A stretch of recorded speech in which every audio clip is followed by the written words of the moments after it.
नमस्ते, मेरो नाम चाहिँ शिला परियार हो। म चाहिँ नेपालबाट अहिले निहोनमा के अरे जापानमा छु।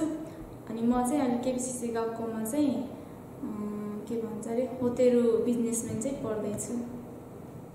म चाहिँ किन जापानलाई छानेको भन्दा चाहिँ के भन्छ अरे मेरो छिमेकी दिदी चाहिँ पहिला जापानमा हुनुहुन्थ्यो। अनि उहाँले चाहिँ जापानको चाहिँ कसरी कस्तो छ, जापानमा सुरक्षा कस्तो छ, जापानमा कसरी पढ्न सकिन्छ भनेर चाहिँ उहाँले मलाई भन्नुभएको थियो।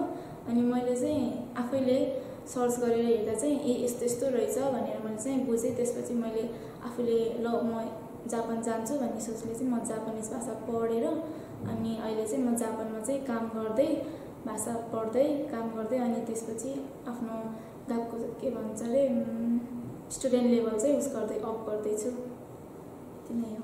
म चाहिँ पहिला चाहिँ मेरो चाहिँ जापानिज भाषाको स्कुल चाहिँ पहिला चाहिँ छुट्टै थियो। त्यसपछि अहिले चाहिँ म चाहिँ यो सेन्मन गएको भनिन्छ, त्यो चाहिँ मैले चाहिँ साथीबाट सुनेर अनि कस्तो रहेछ भनेर चाहिँ सबै बुझेर अनि त्यसपछि म यहाँ चाहिँ के भन्छ अरे एडमिसन लिएँ। एडमिसन लिएपछि सेन्से चाहिँ अब टिचर भनौँ, उहाँले चाहिँ मलाई एकदमै सहयोग गर्नुभयो। अनि मलाई चाहिँ एकदम राम्रो लाग्यो, यो गएको ठिक रहेछ भनेर। अनि हल्का कडा चाहिँ हुनुहुन्छ, तर केही छैन, कडा भए पनि सबै बुझाउने तरिकाले उस गर्नुहुन्छ। अनि फर्स्ट टाइम सुनेको कुराहरू पनि थुप्रै हुन्छ, तर पनि के भन्छ अरे सेन्सेहरूले सबै बुझाएर पढाउनुहुन्छ।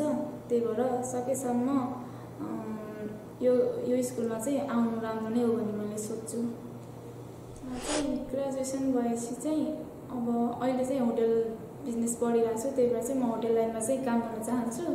अनि होटलमा चाहिँ सबभन्दा पहिला चाहिँ अब हेर्ने भनेकै अगाडिको मान्छेलाई हो नि त, त्यो फ्रन्टको मान्छेलाई। अनि त्यही भएर म चाहिँ त्यही फ्रन्टमै काम गर्न चाहन्छु।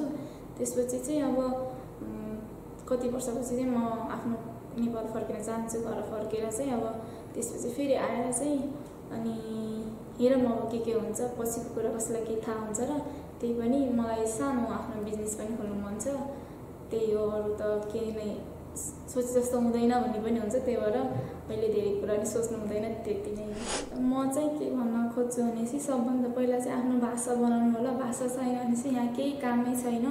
काम मात्रै नभन्नु होला। काम चाहिँ अब यताउति गरेर पाइयो भने चाहिँ सबसे पहिला चाहिँ भाषा बनाउनु होला। भाषा छ भने आफूले काम खोज्न पाइन्छ। अनि कसैको भरमा बस्नु पर्दैन। आफ्नो भाषा छ भने, भाषा छैन भने चाहिँ उसलाई काम खोज्यो, उसलाई काम खोज्यो अनि 1-2 महिनासम्म कामै नगरी बस्नुपर्छ। त्यही भएर चाहिँ पहिला सुरु आफ्नो भाषा बनाउनु। अनि अहिले निहुनको गएको जुन पढिरहनु भयो आफ्नो ठाउँमा, त्यसमा चाहिँ राम्रोसँग पढ्नु। अनि सकेसम्म N5 या N4सम्म है नेपालमै पास गरेर चाहिँ आउनु होला भन्न चाहन्छु।